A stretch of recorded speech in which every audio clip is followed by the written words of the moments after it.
Thank you for joining me today. My name is Jerrel. I wanted to discuss some interesting topics today regarding the Switch 2.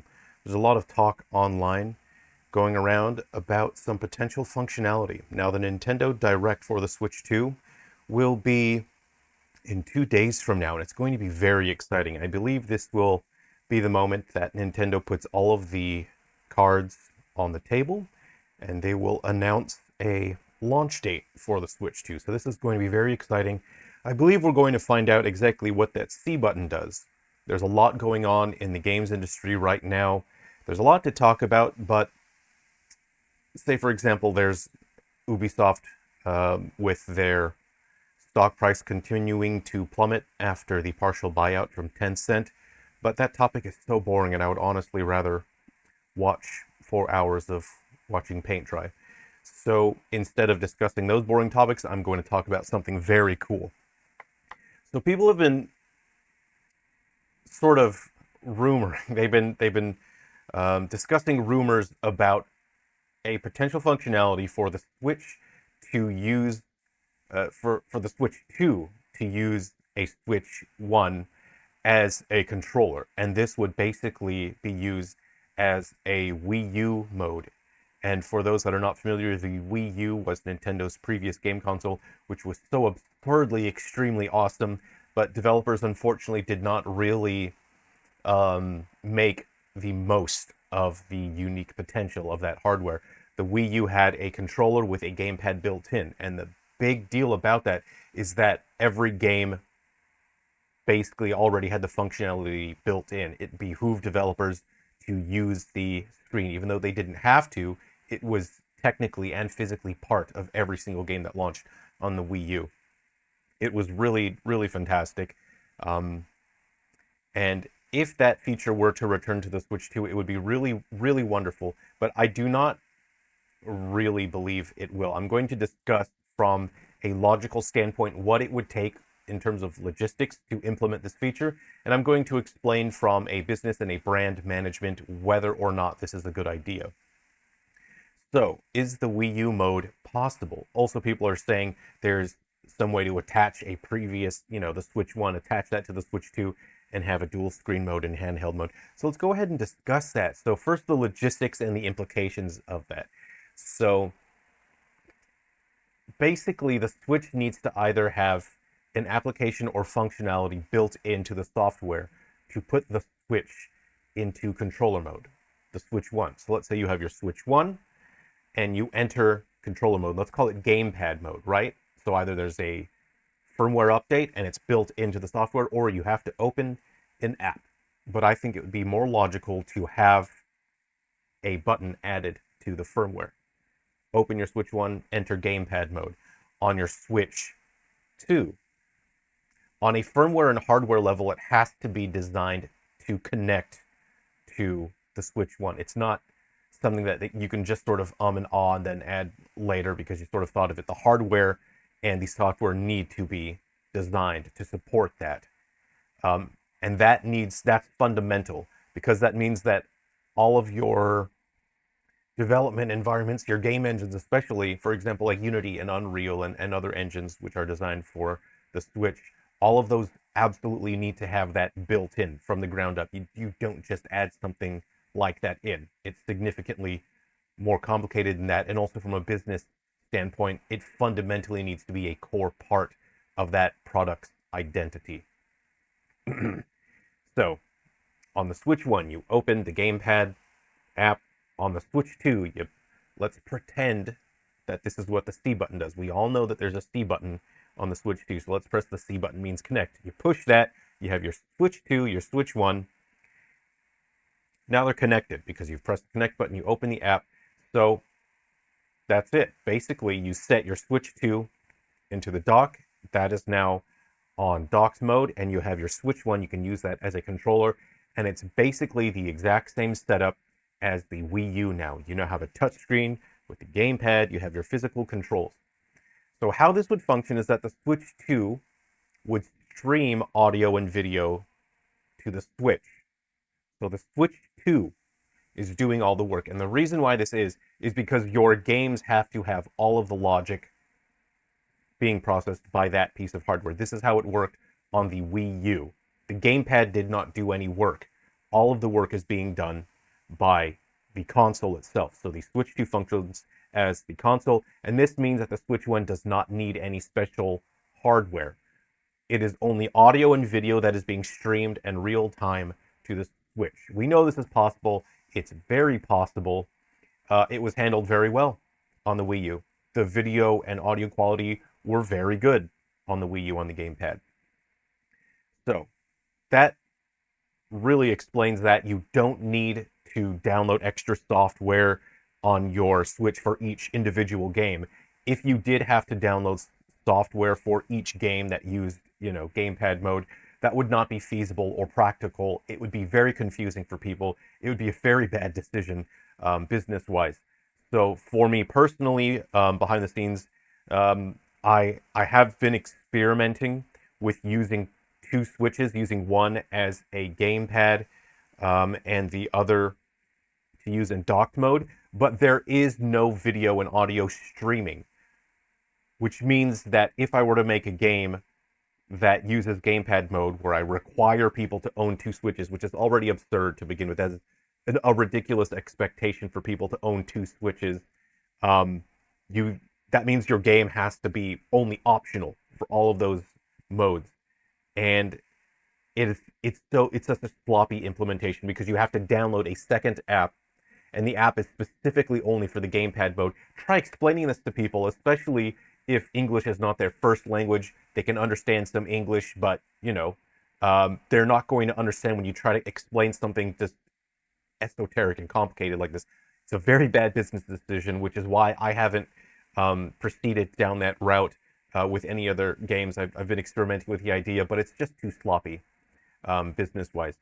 So having the Switch 2 do all of the audio and video processing, having that stream to the Switch, this is the approach that is most practical. That's how it was done on the Wii U. It's the easiest for absolutely everyone. All functionality for streaming audio and video is performed on the Switch 2, as well as receiving input controls. All of those things are handled by the game engine. So whether you're using Unity or Unreal or whatever engine, the developers would not have to do extra work. The developers should not have to manually do anything extra for that. The game engine is designed to do all of that, which is why this needs to be a core feature that's designed from the ground up, from the very beginning, in the planning stages of this product. It's not something you just slap on later. So I want to explain why this is very unlikely. And the reason why I believe Nintendo is unlikely to pursue this route is due to fractured hardware requirements. You're basically asking people to own multiple pieces of pretty expensive hardware, honestly. You are asking them to own a Switch 2 and then also a Switch 1 or a Switch Lite or OLED. For people that already own a Switch, this isn't a big deal, but there are a lot of people out there, especially I read your comments, I'm hearing from people that did not own a Switch, that do not intend to own one, but they are interested in picking up a Switch 2. It would be a very bad decision business-wise and in terms of optics to then say, oh, we're making these games that exclusively use the Switch 2 with gamepad mode, so you have to go and spend a few $100s more on some older hardware. That's not smart. That's a terrible idea. So logically, if we follow this route, no game could allowed to be required to use the Switch 1 because these fractured hardware requirements are anti-consumer, honestly. This means that games would need to be designed to work just using the Switch 2, and any potential modes that use the Switch 1 as a controller must be optional, which means the core content of the game must be not without the gamepad mode. Any functionality would then be optional, which negatively impacts the creativity and the uniqueness of games, and it thus defeats the entire purpose of the feature. The whole point of the Wii U was to encourage developers to do something interesting and exciting and to take creative risks, and it didn't really happen that much, which is a real bummer. So the cost for this sort of function would be high in terms of development and implementation on Nintendo's side. The cost is high. Any business decision you take, you must do a cost to risk analysis or cost to benefit analysis. Um, so for this, the benefit would be you get to have Wii U ports, and that's about it, because it is unlikely that developers will make full use of this functionality, because we didn't see it on the Wii U, but we had way less small studios and independent studios back then. These days we have significantly more independent studios, so we are far more likely to see developers take creative risks and make better use of this, but I do not believe that's enough. We really need AAA developers and large studios with the heavy hitters that are able to take those sort of risks. And we know that the AAA studio is absolutely averse to risk. They are averse to creativity, and the AAA space right now is at the lowest point it's ever been in terms of creativity and integrity. So that's a real shame, but don't worry, we'll see what we can do to fix that up. The risk here is that developers won't use the gamepad mode for anything meaningful due to the fractured hardware requirements. And another risk is that people will get confused and they'll start to view the Nintendo brand as esoteric and too complicated. As a result, people may be more likely to turn to Nintendo's competitors like Sony and Microsoft for business, for their gaming. So that would be bad, but that is the logical route that you would follow from a business standpoint. So this sort of off-screen streaming, the gamepad mode, would be a very niche feature. I personally would love it. This is my dream feature. If Nintendo did implement a gamepad mode, all of my games would use it, and I would hit the nitrous switch and I'd be making games double time, and I'd be making a bunch of really interesting, cool stuff that use the off-screen gamepad mode. That's how I personally feel. I would love this feature, but I just don't see it likely. As a business decision, as a high cost, very high risk, very low reward. Secondly, we've been seeing rumors going online and people discussing attaching a mount to a Switch, and we'll show some pictures on the screen now. So I'll go ahead and bring that up. Sorry, I'm just was listening to some Swedish yodeling music. So here's what people are sort of looking at, and I've seen people talking about this recently. These sort of attach a screen to the Switch 2. They're talking about these patents. So we'll take a look at this one here. I've seen people sort of discussing this. So what's the point of this? This would basically allow for DS and 3DS emulation, which would be, that would be big. That would be massive. Access to the DS library would be incredible. Access to the 3DS library would be just a massive, massive victory for Nintendo. It would bring in a significant amount of people, especially people that really still enjoy playing 3DS, that really still enjoy playing DS. This would be a brilliant idea. It would be a great business decision. Now, Nintendo likely wouldn't do this because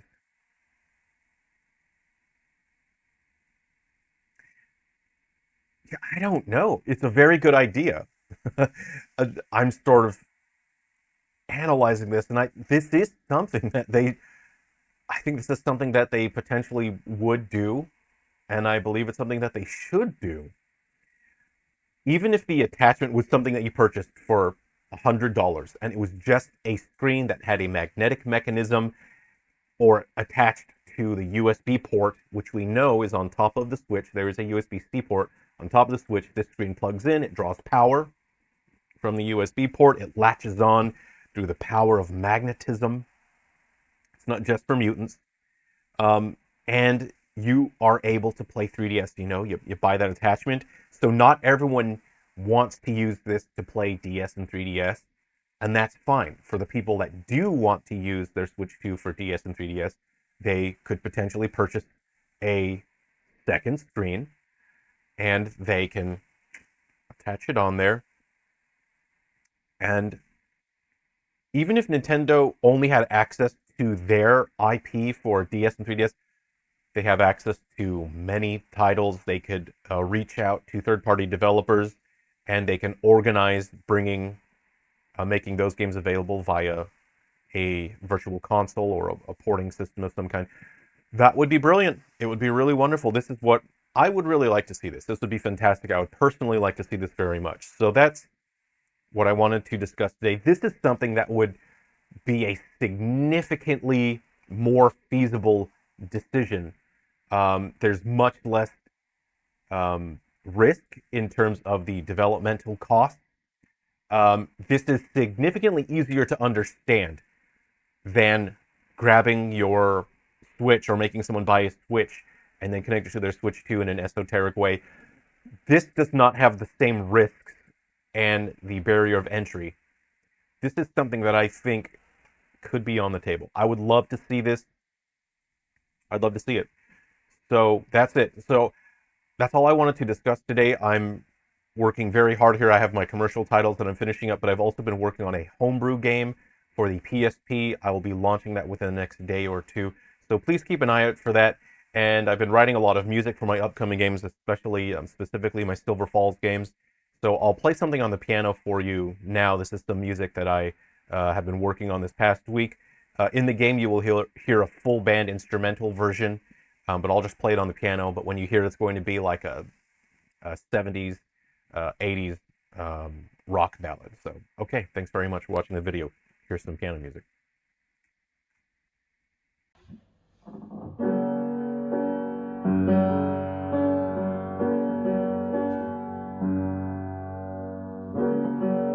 There's a hole where there once was something, some place I'd like to be. Would you leave if I told you nothing here was real? God help me for saying, give me a feeling, give me a feeling. Tell me you're dreaming, don't go it alone. Give me a feeling, give me a feeling I can't explain. Don't let me feel this way.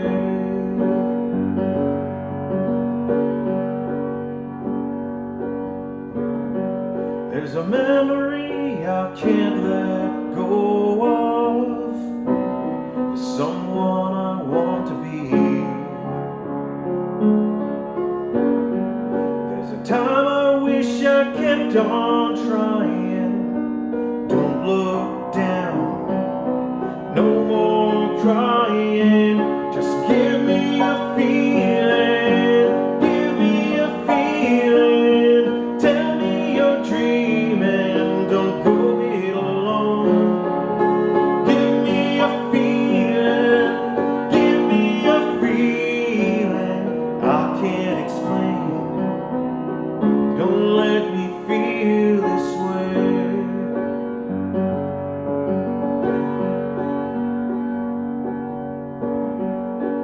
Years wore on and I lost something. Is it over now? I didn't think I'd be this afraid, and I think I finally figured it out. But it's too late, and it don't matter. So give me a feeling, give me a feeling. Tell me you're dreaming, don't go it alone. Give me a feeling, give me a feeling I can't explain. Don't let me feel this. Give me a feeling, give me a feeling I can't explain. Don't let me feel